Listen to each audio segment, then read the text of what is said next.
Assalamualaikum warahmatullahi wabarakatuh. Kami dari kelompok 2 akan mempresentasikan bab 2, yaitu kunci kerukunan. Yang akan dipresentasikan oleh Alfi Khairunisa, Anissa Ayu Anggraini, Dewi Masitoh, Muhammad Raihan Purba, Natasha Pramita, Salsabila, dan Zulkifli Siregar. Pengertian toleransi atau tasamuh. Kata tasamuh diambil dari kata samaha, berarti tenggang rasa atau toleransi. Dalam bahasa Arab sendiri, tasamuh berarti sama-sama berlaku baik, lemah lembut, dan saling pemaaf. Dalam secara istilah, tasamuh adalah sikap akhlak terpuji dalam pergaulan, di mana terdapat rasa saling menghargai antara sesama manusia dalam batas-batas yang digariskan oleh agama Islam. Maksud dari tasamuh ialah bersikap menerima dan damai terhadap keadaan yang dihadapi. Misalnya, toleransi dalam agama. Toleransi dalam beragama Islam dan membiasakan perilaku toleransi dalam kehidupan sehari-hari. Toleransi dalam beragama Islam terdapat konsep modern untuk menggambarkan sikap saling bekerja sama di antara kelompok-kelompok masyarakat yang berbeda, baik secara etnis, bahasa, budaya, politik, maupun agama. Contoh perilaku toleransi dalam kehidupan sehari-hari. Yang pertama, bergaul dengan semua teman tanpa membedakan agamanya. Kedua, menghargai dan menghormati perayaan hari besar keagamaan umat lain. Kemudian yang selanjutnya yaitu persamaan derajat atau musawah. 1. Pengertian persamaan derajat atau musawah. Kata musawah berasal dari kata dasar sawa, berarti meratakan atau menyamaratakan. Kata musawah secara bahasa berarti kesamaan atau ekualitas. Sedangkan secara istilah, musawah adalah sikap terpuji di mana memandang bahwa setiap manusia memiliki harkat dan martabat yang sama. Sikap musawah ini seringkali dipakai dalam bidang hukum, guna menyamaratakan hukuman seseorang dengan orang lain. Akan tetapi, musawah sendiri dapat digunakan pada berbagai macam perilaku tertentu. Semisal pendapat dari rakyat jelata perlu didengarkan selama pendapatnya logis dan berbobot. 2. Musawah dalam Islam. Menurut Muhammad Ali Al-Hashimi dalam Manhaj Al-Islam fi Al-Adalah wa Al-Musawah, ada beberapa hal berkaitan dengan prinsip musawah dalam ajaran Islam, yaitu A. Persamaan adalah buah dari keadilan dalam Islam. B. Setiap manusia sama derajatnya. Tidak ada pengistimewaan tertentu pada seorang terhadap orang lain. Maksudnya adalah tanggung jawab yang sama. Yang C. Memelihara hak-hak non-muslim. Di antaranya adalah memahami perbedaan keyakinan dan ritual agama. Yang D. Persamaan derajat antara laki-laki dan perempuan dalam kewajiban agama dan lainnya. Maksudnya adalah dalam hak dan kewajiban, Islam menjadikan keduanya sama, yaitu dalam kewajiban-kewajiban agama, hak pribadi, martabat manusia, hak-hak sipil, dan kekayaan. Yang E. Persamaan sosial di masyarakat. Maksudnya adalah dalam kehidupan masyarakat, setiap orang, baik kaya maupun miskin, pejabat atau rakyat, berada pada hak dan kewajiban yang sama meskipun implementasinya berbeda, karena faktor otoritas di dalamnya. Sebagai pejabat pemerintah memiliki kewajiban untuk membuat undang-undang, sedangkan rakyat tidak berhak untuk membuat undang-undang. Yang F. Persamaan manusia di depan hukum. Maksudnya adalah dalam hukum, siapapun akan menerima hukuman sesuai dengan perilakunya. Tidak ada kata hukum tajam di bawah dan tumpul di atas. Yang G. Persamaan dalam mendapatkan kejabatan publik. Maksudnya adalah setiap orang memiliki hak untuk menjadi pejabat publik.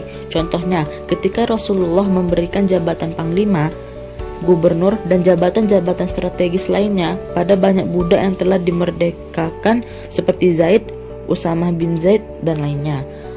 H. Persamaan didasarkan pada kesatuan asal bagi manusia. Maksudnya adalah setiap manusia dalam kedudukannya sama di sisi Allah Subhanahu wa Ta'ala. Membiasakan perilaku musawah dalam kehidupan sehari-hari. Membiasakan berperilaku musawah dalam kehidupan sehari-hari dalam Islam, yaitu Islam datang dengan meningkatkan derajat wanita pada masa lampau.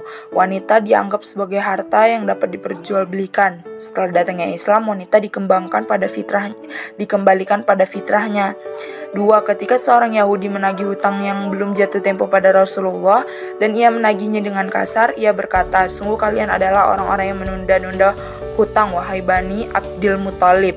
Lantas ketika Rasulullah melihat para sahabatnya marah atas perkataan tersebut, Rasulullah bersabda, biarkan dia karena orang yang mempunyai hak punya hak bicara. Kemudian pengertian sikap tawasud.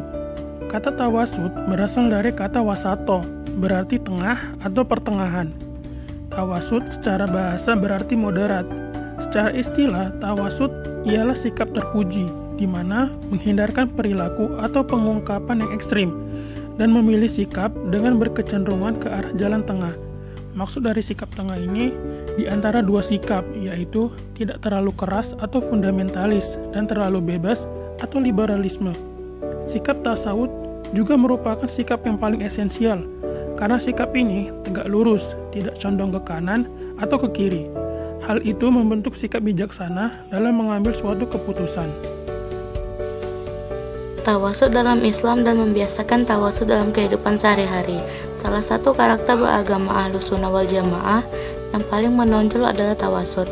Tawasud atau moderat adalah berada di tengah-tengah, tidak terjebak pada titik-titik ekstrim, tidak condong ke kiri atau cenderung ke kanan, seimbang antara dalil akli dan nakli, tidak memihak tetapi lebih bersifat menengahi.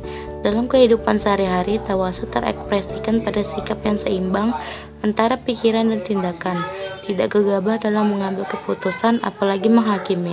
Tawasud melekat sangat kuat pada mayoritas umat Islam di dunia sebagai pola pikir dalam kehidupan beragama, termasuk juga di Indonesia sejak zaman dahulu hingga saat ini.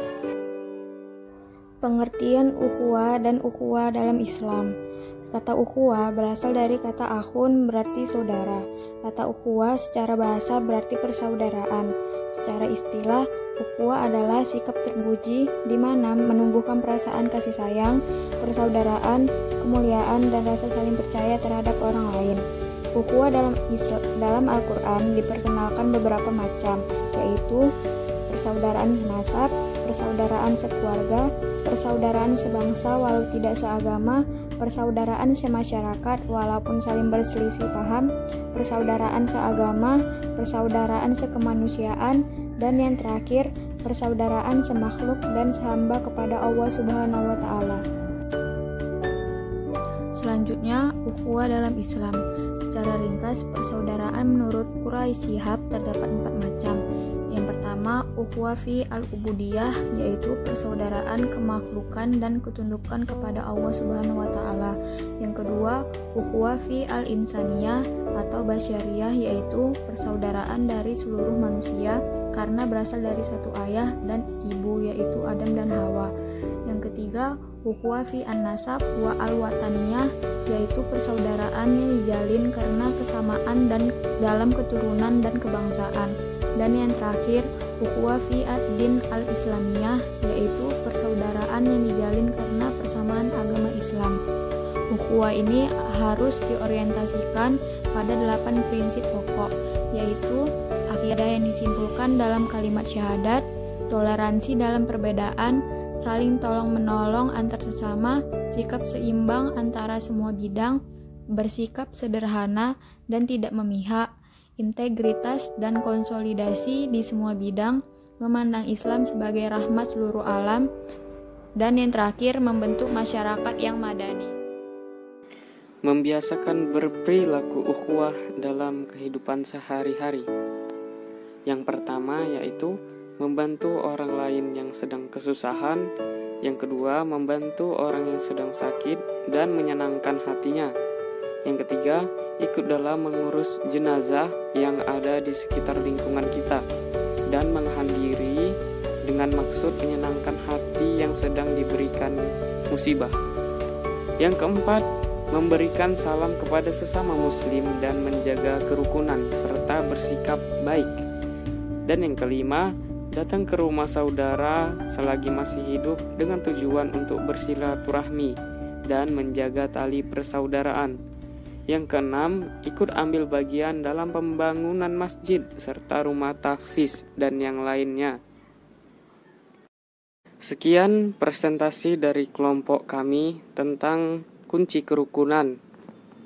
Semoga apa yang telah kami jelaskan dapat dipahami dan dapat diamalkan dalam kehidupan sehari-hari. Mohon maaf bila ada kesalahan. Wassalamualaikum warahmatullahi wabarakatuh.